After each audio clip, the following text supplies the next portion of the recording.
खास कार्यक्रम देश देशांतर में। मैं हूं कवीन Sachan.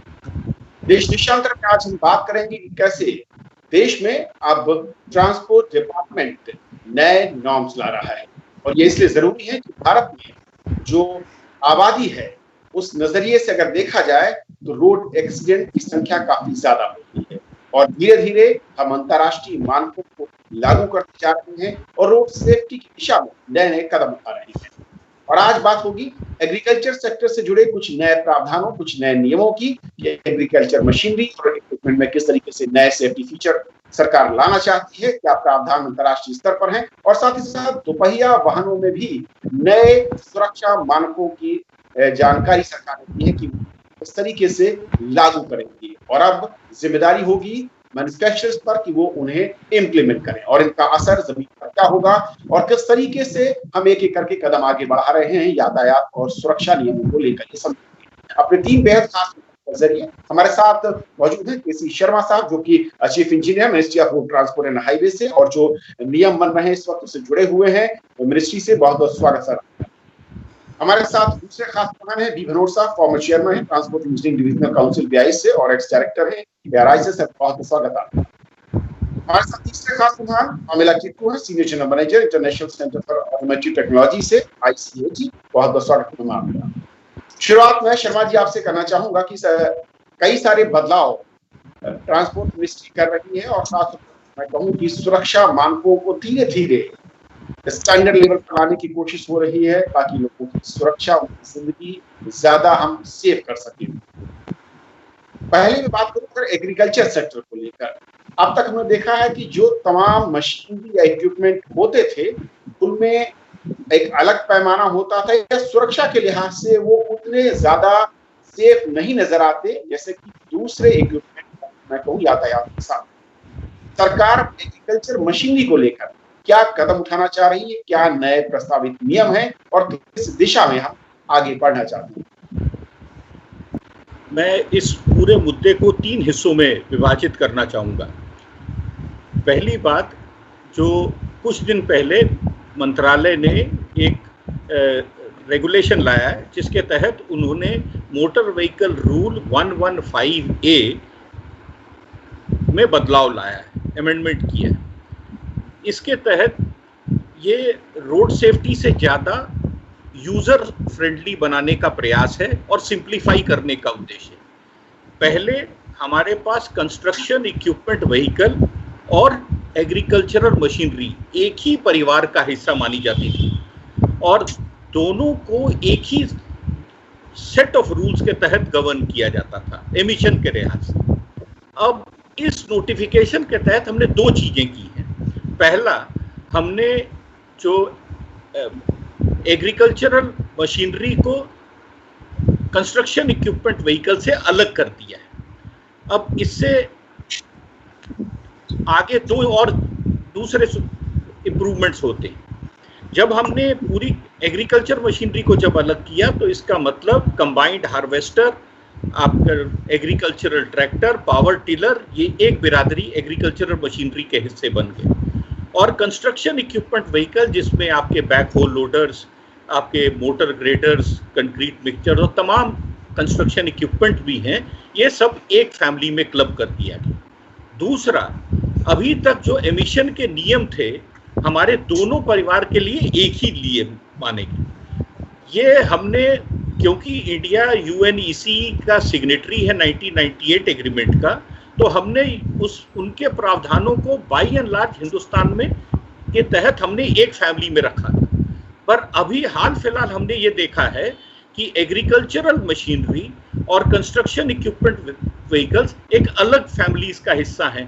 Construction agricultural machinery 50 horse power से कम 85% मशीनें हमारे पास हैं, उनसे ज़्यादा मशीनें बहुत कम हैं। जबकि कंस्ट्रक्शन इक्विपमेंट व्हीकल को अगर आप ध्यान से देखें तो उसमें 50 से कम हॉर्स पावर वाली बहुत कम मशीनें, जिसको हम 37 किलोवाट कहते हैं, 37 से 55 के रेंज में बहुत कम है, और ज़्यादातर मशीनरी 100 किलोवाट से ऊपर की रेंज पे। तो ये इसका नतीजा ये हो रहा था कि जब दोनों फैमिलीज के अब एमिशन का नोमेनक्लेचर भी बदल दिया गया है। पहले हम लिखते थे CEV/ट्रिम, भारत स्टेज CEV/ट्रिम स्टेज 4 या 3 या 2 जो भी लिखते रहे। अब हमने कंस्ट्रक्शन इक्विपमेंट व्हीकल के लिए कर दिया है CEV stage 4 and CEV stage 5, और एग्रीकल्चर मशीनरी के लिए कर दिया है ट्रिम स्टेज 4 एंड स्टेज 5। इसके तहत एडवांटेज ये होगा कि जब इम्प्लीमेंटेशन एजेंसीज जो है हमारे स्टेट के अंदर, वो जब भारत स्टेज मोटर व्हीकल पे कोई भी नियम लगता था तो उसको इनके ऊपर भी लागू कर दिया करते थे, जबकि दोनों एक अलग अलग परिवार के हिस्से हैं। अब इस संशोधन के बाद कम से कम वो कंफ्यूजन जो है इम्प्लीमेंटिंग एजेंसीज के पास नहीं होगा, और जो भी एग्रीकल्चर फैमिली से रिलेटेड लोग हैं वो थोड़ा चैन और राहत का सांस ले सकेंगे। ये इस नोटिफिकेशन का मुख्य तौर पे उद्देश्य है। धनोट साहब, जैसे कि शर्मा जी ने कहा, क्योंकि एग्रीकल्चर मशीनरी और कंस्ट्रक्शन मशीनरी इसमें काफी घालमेल थी, और जिस तरीके से मैं समझ पा रहा हूँ नई नोटिफिकेशन के बाद, ताकि जो एजेंसियां इसे लागू कर रही हैं अगर अलग अलग बात उसमें क्लैरिटी रहे, और कम से कम दोनों जगहों पर वो मानक अलग करने से इस तरीके के फायदे, और अगर अंतर्राष्ट्रीय मानकों को देखें तो वहां के लिहाज से हम क्या एट पार है या अभी भी हम यहाँ पर कुछ लेवल नीचे या ऊपर है? देखिए, जो शर्मा जी ने बहुत अच्छी तरह एक्सप्लेन किया है कि ट्रैक्टर का इंडस्ट्री जो है वो एग्रीकल्चर इंडस्ट्री है, वो ज़्यादातर शुरू से इंडिजिनस टेक्नोलॉजी बेस ज़्यादा रही है, और उसके अंदर हमारे लोअर हॉर्स पावर के इंजन वगैरह यूज़ होते थे, और कई जगह क्या होता था सिंगल सिलेंडर टेक्नोलॉजी यूज़ होती थी, और बाकियों के अंदर जो बड़े बड़े हॉर्स पावर के इंजन होते थे वो ज़्यादातर हिंदुस्तान में यूज़ नहीं होते, कि हमारी इंडस्ट्री के जो रिक्वायरमेंट थी, जो फील्ड के अंदर हमारे यूज़ होते हैं, हमारे छोटे छोटे फॉर्म हैं, बड़े बड़े फॉर्म नहीं हिंदुस्तान में, विद द रिज़ल्ट हमें हायर कैपेसिटी चाहिए भी नहीं थी। और अब only during the last few years higher horse power engine की ज़रूरत पड़ी है, इसलिए उनकी जो प्रॉब्लम होती थी वो कोई डिफरेंट होती थी। जो कंस्ट्रक्शन इक्विपमेंट इंडस्ट्री है, ज़्यादा टेक्नोलॉजी बाहर से आई है और ज़्यादा हॉर्स पावर उसके अंदर यूज़ होती है, तो वो टेक्नोलॉजी थोड़ा सा फ़र्क होता है दोनों के अंदर, और उसके अंदर तो इंटरनेशनल नॉर्म को अडॉप्ट करना बड़ा आसान होता है, क्योंकि बाहर से वो टेक्नोलॉजी आती है और उनको बल्कि इंडिजिनस टेक्नोलॉजी के लिए उनको एक किस्म का डाउनग्रेड करना पड़ता है, क्योंकि हमारी थोड़ी सी पीछे से बैकलैग करा करती थी। और एग्रीकल्चर इंडस्ट्री में उलट होता था कि हमें अपनी इंडस्ट्री को थोड़ा सा अपग्रेड करना पड़ता था। इंटरनेशनल नॉर्म्स आर कंसर्न, क्योंकि जो बाहर की टेक्नोलॉजी होती थी, एमिशन के नॉर्म सारी दुनिया में एक जैसे नहीं है, हर एक कंट्री में अलग अलग है। अब जो हम नए नॉर्म लाए हैं, जो शर्मा जी ने बताए हैं, स्टेज 5 या स्टेज 6 तो अभी बाद में आएगा, अभी स्टेज 5 का था, जो कि ये 1 अक्टूबर से इम्प्लीमेंट होना था, क्योंकि इंडस्ट्री ने उसके अंदर काफ़ी रेजिस्टेंस अभी शो करी है। तो जुलाई के अंदर मिनिस्ट्री ने उनको एक रियायत देने की कोशिश करी है कि इसको थोड़ा सा डेफर कर दिया जाए अगले साल के लिए। कुछ कहते हैं कि अप्रैल में होना चाहिए, कुछ कहते हैं कि अगले अक्टूबर तक कर देना चाहिए। तो उसके लिए उन्होंने उनसे कुछ कमेंट्स मांगे हैं। अगर जब वो नॉर्म इंट्रोड्यूस हो जाएंगे हमारे हिंदुस्तान के अंदर, तब हम इंटरनेशनली क्वाइट कंपैटिबल होंगे, एंड उससे हम ऐसा ऐसा उसके हिसाब से चलेंगे, क्योंकि हिंदुस्तान में स्पेशली ट्रैक्टर इंडस्ट्री के लिए उन नॉर्म्स को मीट करना with a single cylinder engine technology थोड़े से उनके लिए कष्ट होता है, वो ज़रा दिक्कत वाला मामला है। तो इसीलिए उनको थोड़ा सा समय चाहिए था। तो इस as far as norms are concerned, ये हमारे अगले साल तक काफ़ी इंटरनेशनल और कंपैटिबल हो जाएंगे। शर्मा सर, एक चीज़ और, मैं देख रहा था कि जो एग्रीकल्चर वर्क के लिए ट्रैक्टर या इस तरह के जो भी वाहन होंगे, उसमें कहा जा रहा है कि अब विंडस्क्रीन सेफ्टी ग्लास के प्रावधान की बात सरकार की ओर से कही गई है, उसको मैंडेटरी किया जा रहा है, और हुड और साइड कवर जो L5 श्रेणी के वाहन होंगे, इस तरीके से ये जो सेफ्टी मेजर है एग्रीकल्चर इक्विपमेंट, या मैं खासतौर पर ट्रैक्टर या उस तरह के वाहनों की बात करूं, किस तरीके से देखते हैं, और क्या मौजूदा जो सिस्टम या मानक हैं उसके लिहाज से हमारी कंपनियां इसके लिए तैयार होती नजर आ रही, जो कि बड़ा चैलेंज जैसे कि धनोट साहब कह रहे हैं? इसमें दो बातें हैं। पहली बात तो ये है कि जो ट्रैक्टर है, ट्रैक्टर के अंदर सेफ्टी फीचर बनाने के लिए, ये जैसे कि भनोट साहब ने अभी कहा कि लैंड होल्डिंग इंडिया में छोटी है, यूरोप में या अन्य देशों में, विकसित देशों में लैंड होल्डिंग का साइज बड़ा है, पर फिर भी लैंड होल्डिंग कम होने के बावजूद हमको ट्रैक्टर एज एन इक्विपमेंट को सेफ रखना ज़रूरी है, पर इसके लिए हमने थोड़ा सा टाइम लिया है। ट्रैक्टर्स को सेफ बनाने के लिए विंडस्क्रीन ग्रास या केबिन या ये स्ट्रक्चर क्रिएट करने के लिए तो इसमें थोड़ा ट्रांजिशनरी पीरियड की आवश्यकता है, परंतु इसको होने से ये हमारे इक्विपमेंट जरूर सेफ हो जाएंगे। तो पवेला जी, जैसे कि दोनों पैनलिस्ट ने बताया, और दो महत्वपूर्ण चीजें हैं कि अगर जो टेक्नोलॉजी की बात हो रही है, सेफ्टी फीचर की बात हो रही है, लेकिन जो कंपनियां हैं जो कि प्रोडक्शन करती हैं ऑटोमोबाइल सेक्टर में, उनके लिए ये किस तरीके का चैलेंज दिखता है और कितनी तेजी के साथ वो इन चीजों को अडॉप्ट कर पाएंगे भारतीय मार्केट के लिहाज से देखें?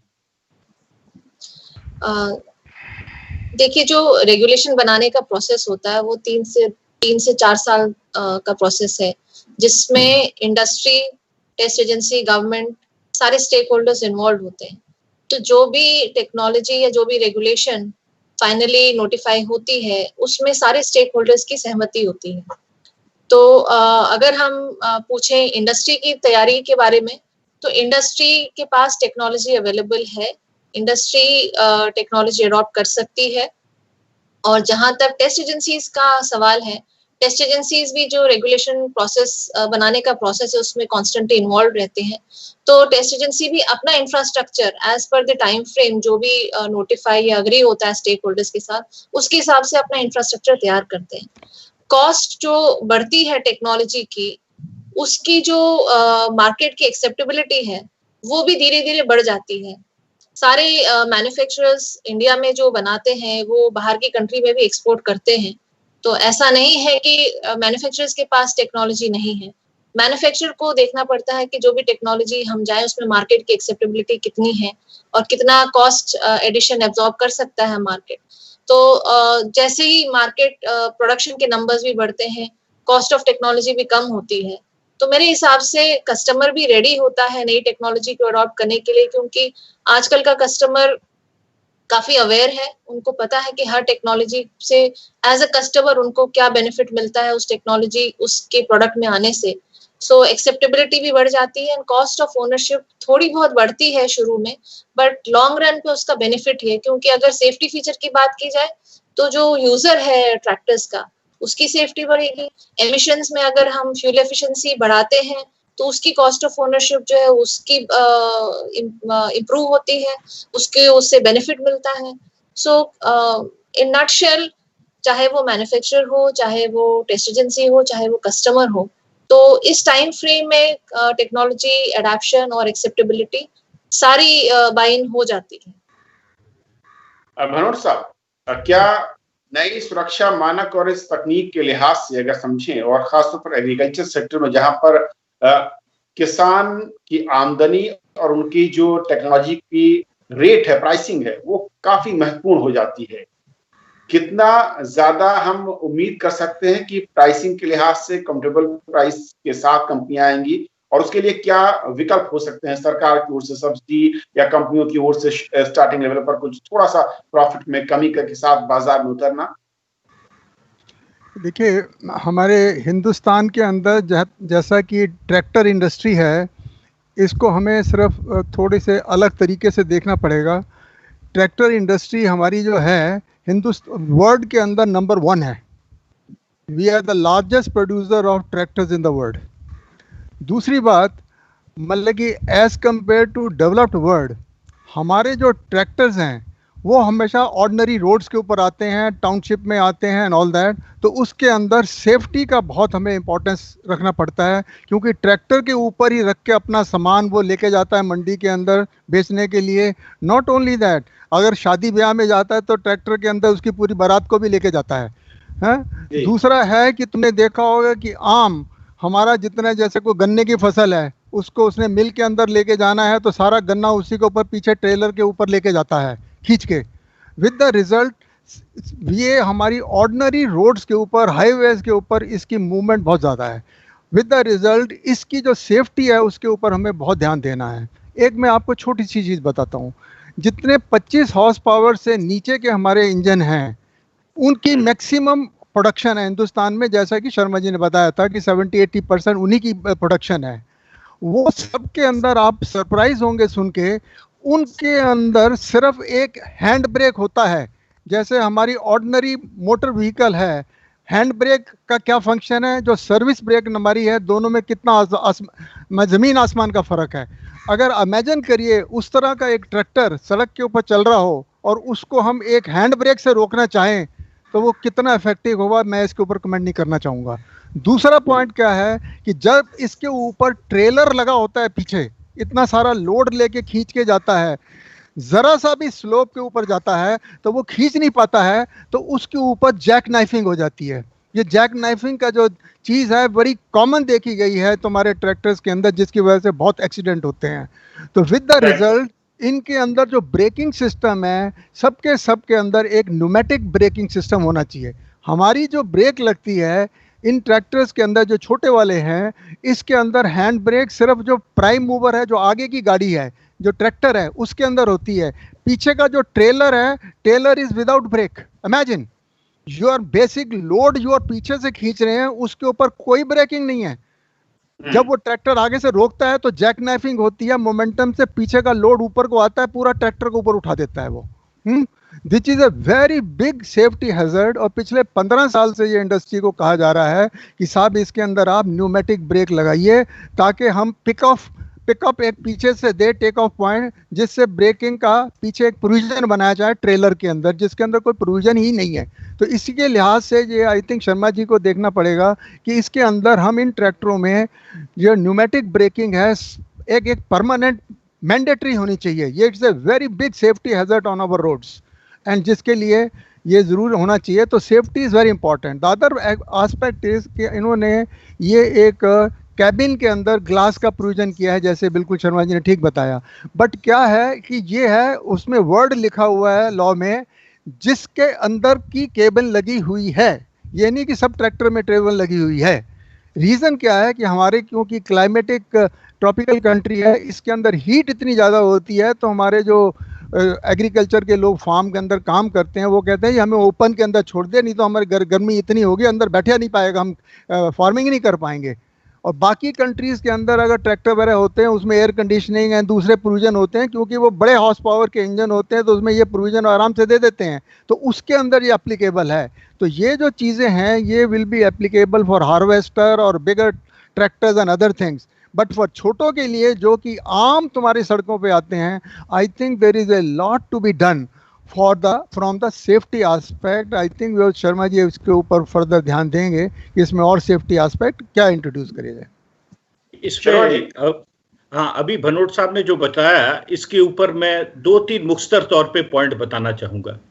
पहली बात, इन्होंने बिल्कुल सही फरमाया कि जो ट्रॉली है, ट्रॉली आज की तारीख में ट्रॉली के लिए कोई स्टैंडर्ड नहीं है, परंतु सभी स्टेक होल्डर की रजामंदी से मिलजुल के बैठ के, जिसमें मैन्युफैक्चरर्स भी हैं, टेस्टिंग एजेंसीज भी हैं और भी जो इंटरेस्ट ग्रुप्स हैं, सबके साथ बैठ के हमने एक ऑटोमोटिव इंडस्ट्री स्टैंडर्ड बनाया है।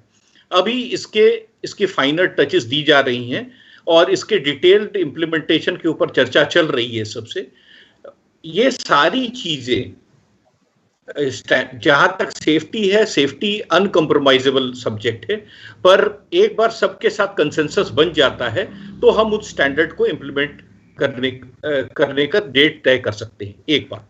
दूसरी बात, ये जो भनोट साहब ने बिल्कुल सही बताया कि ये जो केबिन एंड विंडशील्ड ग्लास, ये इफ फिटेड कंडीशन पे लगाया गया है, क्योंकि हिमाचल में फार्मिंग, यूपी में फार्मिंग, मध्य प्रदेश में फार्मिंग और नॉर्थ ईस्ट में फार्मिंग, सभी जगह के टेम्परेचर और क्लाइमेटिक कंडीशंस अलग अलग हैं, और उसको पीक गर्मी के दौरान भी करना है और सर्दी के दौरान भी काम करना है। तो अगर आप जबरदस्ती सरकार थोपने का प्रयास करेगी तो वो शायद उसको उतरवा के उसको साइड में रख देगा, क्योंकि उसके लिए काम करने योग्य नहीं है। तो एक इस तरीके का, जब तक हम लोअर पावर से हायर पावर की तरफ नहीं शिफ्ट करते, क्योंकि अगर एसी भी आप लगाने की बात करें तो पावर तो आप इंजन से ही ड्रॉ करेंगे। इंजन के पास सीमित पावर है, क्योंकि हमने उसकी ट्रैक्टर की कीमत कम रहे, और चूंकि मेरी लैंड होल्डिंग बहुत कम है तो हमने छोटे छोटे ट्रैक्टर्स बनाने का सोच रखा है।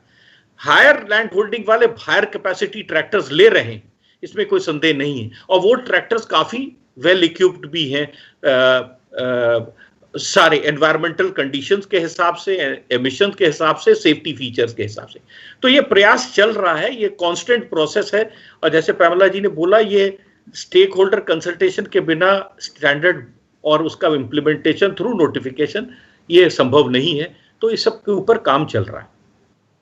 ओके, एक सर दूसरा एक और पहलू है जो मैं दुपहिया वाहनों पर आना चाह रहा था। दुपहिया और दुपहिया वाहन जो है उसको लेकर भी सरकार ने कुछ नए नियम बनाए हैं और नए प्रावधानों की बात है। सेफ्टी फीचर खासतौर पर हैंड होल्ड किस तरीके से होंगे, पीछे बैठने वालों के लिए फुटरेस्ट किस तरीके का होगा, क्या ये मोटे तौर पर प्रावधान है, और क्या इसे लागू करने के लिए, क्योंकि फेज यहाँ पर भी थोड़ा साइन किए हुआ कंपनियों को उस तरीके के सेफ्टी फीचर के साथ मार्केट में उतारने के लिए, वो कितना अरसा वक्त दिया गया है?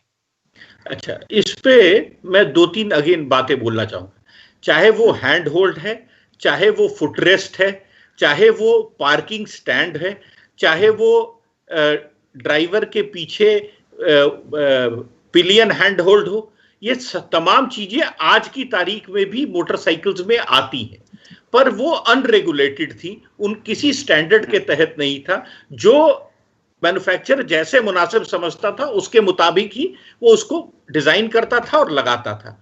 अब चूंकि इस पे ब्यूरो ऑफ इंडियन स्टैंडर्ड्स के मानक आ चुके हैं, तो इस नोटिफिकेशन के जरिए हमने किया है कि क्योंकि ये सारे सेफ्टी फीचर्स हैं, चाहे वो साड़ी गार्ड हो, चाहे वो एक्सटर्नल प्रोजेक्शंस का हो, चाहे फुटरेस्ट हो, चाहे पिलियन हैंड होल्ड हो, इन सबको हमने स्टैंडर्डाइज करने का प्रयास किया है इस नोटिफिकेशन के जरिए। दूसरा, हमने चूंकि टाइमलाइन इनमें जो इंडस्ट्री का कहना था कि हमको डिजाइन करके, और डिजाइन करने के बाद इसके लंबे टेस्ट होते हैं, कोई मिलियन साइकिल्स तक के लिए लोडिंग करता है, तो इस पे सबने 16 से 18 महीने तक का समय मांगा है। तो हमने इसीलिए डेट ऑफ इंप्लीमेंटेशन जनवरी 22 रखा है। Okay. ये टू व्हीलर्स के संबंध। और सर ये मैंडेटरी होगा, क्योंकि अभी क्या होता है कि एक कस्टमर अगर जाता है किसी शोरूम में खरीदने के लिए और वो सेफ्टी मेजर दिखते भी हैं, तो पता लगता है कि वो व्यक्ति खुद हटाने के लिए बोल सकता है, बोल देता है, हटवा लेता है, और सड़क पर इसके बाद वो आ जाता है। ये सारे मैंडेटरी प्रोविजंस हैं, इनएस्केपेबल हैं, और इनको आपको लगाना होगा, क्योंकि इसमें वाहन और वाहन का चालक ही सेफ नहीं है, आजू बाजू में जो चलने वाले लोग हैं उनकी सेफ्टी सुरक्षा भी इसके साथ लिंक्ड है।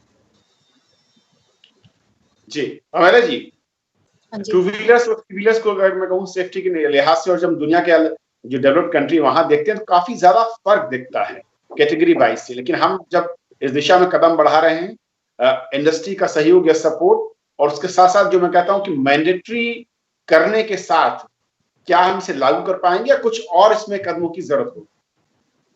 देखिए मिस्टर साचान, अगर आप टू व्हीलर इंडस्ट्री को देखेंगे इंडिया में, तो जो भी ये सेफ्टी फीचर्स अब सीएमवीआर के अंडर लाए हैं, ये ऑलरेडी मैन्युफैक्चरर प्रोवाइड करता था। पर क्योंकि अगर आपको टू व्हीलर लेना है तो कस्टमर को पार्किंग के लिए स्टैंड चाहिए, उसके पीछे अगर पिलियन बैठेगा तो उसको पिलियन को पकड़ने के लिए कुछ तो चाहिए।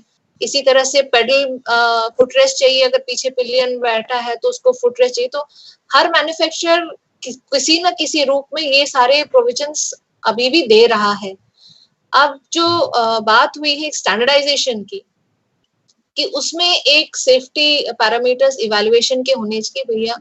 वो जो भी हम चाहे वो पिलियन हैंड होल्ड हो, चाहे वो फुटरेस्ट हो, उसकी मिनिमम सेफ्टी रिक्वायरमेंट्स मीट होनी चाहिए, उसकी स्ट्रेंथ होनी चाहिए, उसका एरिया होना चाहिए, ताकि वो एज पर स्टैंडर्ड हो। तो वो जो इम्प्लीमेंटेशन आप कह रहे हो वो इतना मुश्किल नहीं है। अब सिर्फ स्टैंडर्डाइजेशन की बात है, ऑलरेडी ये सारे प्रोविजंस मैन्युफैक्चरर दे रहा है इंडिया में। एंड टू व्हीलर जो इंडिया में बनते हैं वो ग्लोबल स्टैंडर्ड के, आई मीन इंडिया जो है second largest two wheeler manufacturer of the world है। हमारे यहाँ से we are also exporting in large numbers, so developed countries में भी जा रहे हैं। तो स्टैंडर्ड ऑफ इम्प्लीमेंटेशन मैन्युफैक्चरर के लिए कोई दिक्कत नहीं है। खाली जो शर्मा जी ने बोला कि नए डिजाइन के हिसाब से जो उनको ये सारे नए सेफ्टी फीचर्स डेवलप करने पड़ेंगे, उनकी टेस्टिंग जरूरी है, क्योंकि सिर्फ फिटमेंट ही जरूरी नहीं है, उस प्रोडक्ट को इस मार्केट में एक लंबे ड्यूरेशन तक सस्टेन करना जरूरी है। सो उसकी ड्यूरेबिलिटी, उसकी वैलिडेशन बहुत इंपॉर्टेंट है। इसलिए ये एक्सटेंडेड टाइम फ्रेम जो है as per new design, as per new standard manufacturers के लिए दिया गया है। भनोट सर, क्योंकि जब नए सेफ्टी पैरामीटर हम देख रहे हैं, उनका स्टैंडर्ड लेवल क्या होगा ये सरकार ने तय कर दिया है, लेकिन बहुत सारे दर्शक ये कहते हैं, उनकी आशंका है कि इन्हीं के सहारे जो कंपनियां हैं, मैन्युफैक्चरर हैं, वो अलग अलग दाम तय करती हैं और वो एस्केलेट करती हैं उन प्रोडक्ट के दाम को की क्वालिटी के लिहाज से। क्या यहाँ पर भी कोई कैपिंग या पैरामीटर सरकार की ओर से फिक्स करने की जरूरत है? ये जो आशंका है, ये कितनी कमजोर या मजबूत है? देखिए, अभी तक क्या था कि ये तुम्हारे मोटरसाइकिल के अंदर, जैसे कि पॉम्बला और शर्मा जी ने बोला है कि ये फीचर जितने अभी थोड़े ऐड करे हैं, ये पहले भी थे।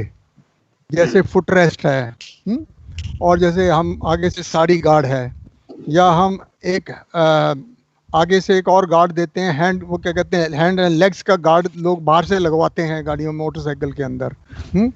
तो उसमें क्या होता था, ये बाहर से लगाते थे एज एंसिलरी इंडस्ट्री, और इंडस्ट्री को फायदा होता था कि अगर ओई नहीं लगा के देता है तो उसको एक्साइज और जीएसटी वगैरह में फर्क पड़ता है, और एंसिलरी इंडस्ट्री बाहर से लगा लेते हैं तो उसका लगाते हैं। आज की डेट में क्या है, इसको एक ओई फिटमेंट को मैंडेटरी कर दिया गया है, और उसको मैंडेटरी वो भी एक स्टैंडर्ड के थ्रू किया गया है कि उस हर एक चीज़ के लिए अब वो स्टैंडर्ड बना दिए गए हैं कि उनको वो स्टैंडर्ड्स कंप्लाई करने पड़ेंगे। तो विद द रिजल्ट, तो अब सबको एक ही क्वालिटी का है, ये नहीं कि कोई अलग अलग कहेगा कि मैं इससे ज़्यादा बेटर क्वालिटी का देता हूँ, वो तो एक कस्टमर की परसेप्शन है, बट ये मैंडेटरी है तो सबको देना ही पड़ेगा। और सबसे बड़ा सेफ्टी के पॉइंट ऑफ व्यू से सबसे बड़ी जहाँ झगड़ा होता था कि सारे हिंदुस्तान के अंदर हेलमेट पहनना एक नेसेसरी नहीं है, ये एक स्टेट सब्जेक्ट है। इसको काफ़ी देर से इसको ट्राई करा रहे हैं, पिछले कम से कम मैं इस चीज़ के अंदर 30 ईयर से इन्वॉल्व हूँ। हम अलग अलग तरीके से इसको आजमा के देख लिया है। ये भी मैंडेटरी किया कि जब मोटरसाइकिल बेचा जाएगा तो उसके साथ हेलमेट को दिया जाएगा, ये भी एक एक्सपेरिमेंट किया गया था, वो भी सक्सेसफुल इतना नहीं हुआ, क्योंकि हर एक स्टेट के अंदर वो स्टेट वाले इसको मैंडेटरी करते ही नहीं है। अगर वो ड्राइवर को मैंडेटरी कर देते हैं तो पिलियन पे नहीं होता, पिलियन को कर देते हैं तो उसके अंदर 3-3, 4-4 आदमी बैठते हैं तो वो बीच में छूट जाते हैं, प्लस इसमें रिलीजन एंगल भी आ जाता है। तो इसमें कई चीज़ें हैं, it is not that simple. Then the other issue was कि जितना भी ये तुम्हारे हेलमेट बनते से, all sorts of quality was introduce in the country. It took us almost 15 years to accept an international helmet standard in the country. It so happened that helmet standard in the Bureau of Indian Standard was dealt by a group which is dealing with civil structure, that is construction equipment, and they were not aware of the requirements of helmet which is used in a mobile application than a static application in a construction. So it took almost 15 years to mandate the standard. और अब I am glad the quality control order has been brought, and through quality control order by next year this is going to be made mandatory. No spurious types of helmets will be available in the country, but the only catch will be when will we make the wearing of the helmet mandatory, probably due to the amendment done in the Motor Vehicle Act which has been done last year. In that there is a provision, उसके अंदर provision है कि इसको पहनना जरूरी है, जो है कि हेलमेट अब लगाना चाहिए। और शर्मा जी, एक आखिरी क्लोजिंग कमेंट मैं चाहूंगा आपका कि जब हम नए सुरक्षा मानकों की तरफ तेजी के साथ बढ़ रहे हैं, नियमों को हमने कड़ा कर दिया है, ऐसे में रोड जो चलाने का, जहां पर मैं कहूं कि रोड्स हैं, उनके स्टैंडर्ड को भी हमें फोकस करना होगा। ये दर्शकों की मांग और जो कंज्यूमर है उसकी मांग है, उस पर भी उतनी ही तेजी के साथ काम होना चाहिए। ये आपको ये जान के वो होगा कि हमारे हाईवेज जो हैं, हमारे हाईवेज अभी national highways world class level के बन रहे हैं। आपने देखा होगा कि वॉल्यूम ऑफ ट्रैफिक के ग्रोथ को ध्यान में रखते हुए हाईवे का मतलब वाइडनिंग, स्ट्रेंथनिंग और उसका फैलाव ये काफ़ी तेज़ी से हो रहा है। और स्पीड लिमिट्स भी जो हमारे हाईवेज पे हैं वो इस ढंग से डिजाइंड है कि हमारी गाड़ियां ज्यादा से ज्यादा तेजी से हाई स्पीड पे चल सके। तो हाईवेज की क्वालिटी के ऊपर एक सेपरेट विंग है मिनिस्ट्री के अंदर, रोड्स विंग, जो इसके ऊपर पूरा डिजाइन डेवलपमेंट का काम करते हैं और मेंटेनेंस, कंस्ट्रक्शन, तमाम चीजों को ध्यान में रखते हैं। ओके, बहुत बहुत शुक्रिया आप तीनों मेहमानों का हमारे साथ इस चर्चा में जुड़ने के लिए और समझाने के लिए किस तरह में जो देश में इस वक्त यातायात से जुड़े हुए मानक हैं उनको अपग्रेड किया जा रहा है। सेफ्टी से रिलेटेड जो फीचर है, जो नॉर्म्स हैं, चाहे वो एग्रीकल्चर सेक्टर हो, दुपहिया तिपहिया वाहन हो, उसको किस तरीके से बढ़ाया जा रहा है, उसका दायरा बढ़ाया जा रहा है, उन्हें कड़ा किया जा रहा है और आम आदमी की सुरक्षा के नजरिए से ये कितने महत्वपूर्ण है। तो आज फिलहाल इतना ही। नमस्कार। नमस्कार। Thank you.